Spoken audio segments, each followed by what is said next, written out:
Ya, assalamualaikum warahmatullahi wabarakatuh. Alhamdulillahirabbil alamin. Assalatu wassalamu ala asrofil anbiya'i wal mursalin wa ala alihi wa sahbihi ajmain. Amma ba'du. Bagaimana kabarnya anak-anakku? Semoga semuanya dalam naungan Allah Subhanahu wa taala.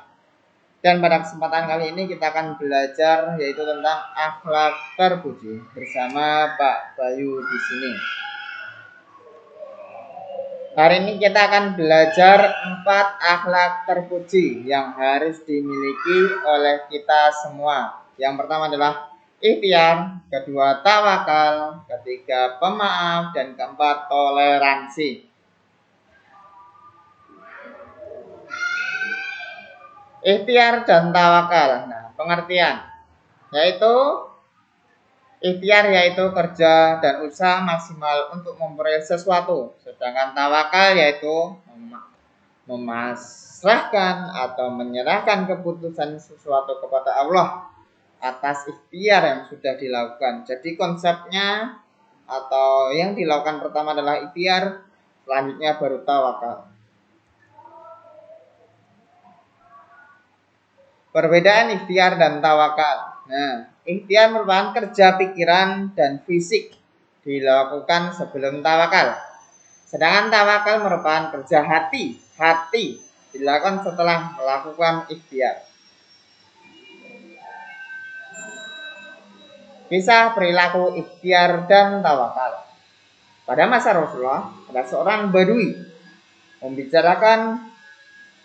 membiarkan untanya tidak diikat karena ia merasa bahwa apa yang dilakukan itu sebagai bentuk tawakal dan ia percaya bahwa Allah menjaganya. Sikap orang Badui ini kemudian ditegur oleh Rasulullah SAW. Rasul memerintahkan untuk mengikat dulu baru kemudian bertawakal. Seorang berkata kepada Nabi Muhammad, "Aku lepaskan untaku dan lalu aku bertawakal." Nabi bersabda, "Ingatlah, kemudian bertawakallah, ikatlah, kemudian bertawakallah kepada Allah." Contoh lain yaitu Ali merupakan pelajar yang ingin memperoleh nilai bagus dalam setiap mata pelajaran. Untuk mencapainya, Ali setiap malam dan pagi menjelang berangkat selalu mengulang-ulang pelajaran yang diberikan oleh bapak ibu guru. Selain itu, dia juga berlatih soal-soal.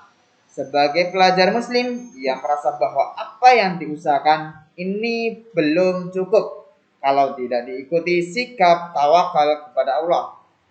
Setelah usaha yang sungguh-sungguh, Alwi menyerahkan hasilnya sepenuhnya kepada Allah. Ia yakin bahwa apapun yang diberikan Allah adalah hasil yang terbaik. Selanjutnya adalah pemaaf. Pengertian pemaaf. Pemaaf adalah sifat suka memberi maaf atas kesalahan orang lain tanpa ada rasa benci dan dendam. Dalil pemaaf ini terdapat dalam surat Al-A'raf ayat 199 yang bunyinya, A'udzu billahi minasyaitonir rajim. Bismillahirrahmanirrahim. Khudil afwa falmur bil 'urfi wa a'ri 'anil jahilin. Shadaqallahul adzim. Jadikanlah engkau pemaaf dan suruhlah orang mengerjakan yang ma'ruf serta berpalinglah daripada orang-orang yang bodoh. Manfaat pemaaf. Sifat pemaaf yang dimiliki seorang akan memberikan keuntungan di antaranya. Nah, ini manfaatnya harus dipelajari anak-anak. Yang pertama adalah Allah akan memberikan balasan surga. Yang kedua, memperoleh banyak teman. 3, hati tentram. 4, dapat menyelesaikan perselisihan dengan mudah. 5, dapat menyambung silaturahmi yang telah putus. Selanjutnya, dapat memperkokoh persatuan di antara kaum muslimin. kisah pemaaf. Nah, ada kisahnya juga anak-anak. Diriwayatkan bahwa setiap kali Rasulullah hendak menuju Ka'bah, beliau selalu diludahi oleh seorang Yahudi. Pada suatu waktu, seorang Yahudi ini tidak terlihat. Hal ini membuat Rasulullah penasaran dan mencari informasi keberadaan orang tersebut. Dan ternyata orang Yahudi itu sedang sakit. Maka Rasulullah segera bergegas untuk menjenguknya. Nah, saat dijenguk, orang Yahudi tersebut merasa malu dan meminta maaf kepada Rasulullah. Rasul pun memaafkan perbuatan-perbuatan yang selama ini dilakukan oleh orang Yahudi tersebut. Melihat keindahan akhlak Rasul ini, orang yang dulunya memusuhi Islam dan Rasul akhirnya menyatakan dirinya masuk Islam dengan membaca 2 kalimat syahadat. Asyhadu an la ilaha illallah wa asyhadu anna Muhammadar Rasulullah. Selanjutnya, toleransi. Nah, yang terakhir ini anak-anak. Toleransi atau yang bisa disebut tasamuh, yaitu sikap menghargai pandangan atau pendirian orang lain yang berbeda dengan pandangan dan pendirian kita. Ada dalilnya juga dalam surat Al-Kafirun ayat ke-6. A'udzu billahi minasyaitonir rajim. Bismillahirrahmanirrahim. Lakum dinukum waliyadin.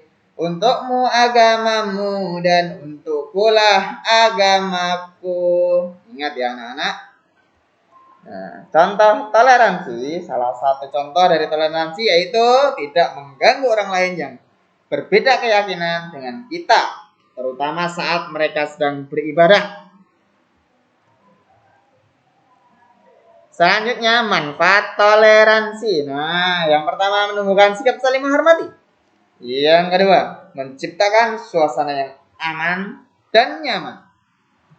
Yang ketiga, semakin mempererat persaudaraan di antara kita, kamu dan kita, atau kamu dan aku.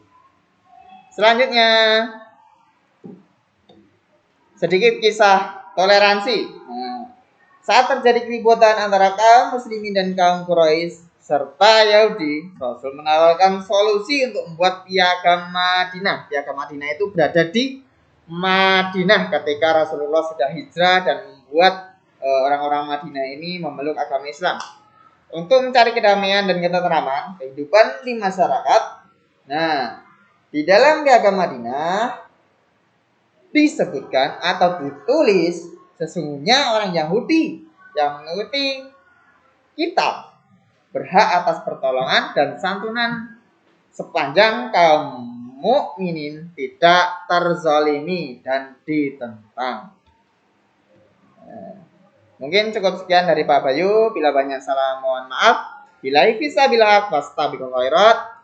Assalamualaikum warahmatullahi wabarakatuh.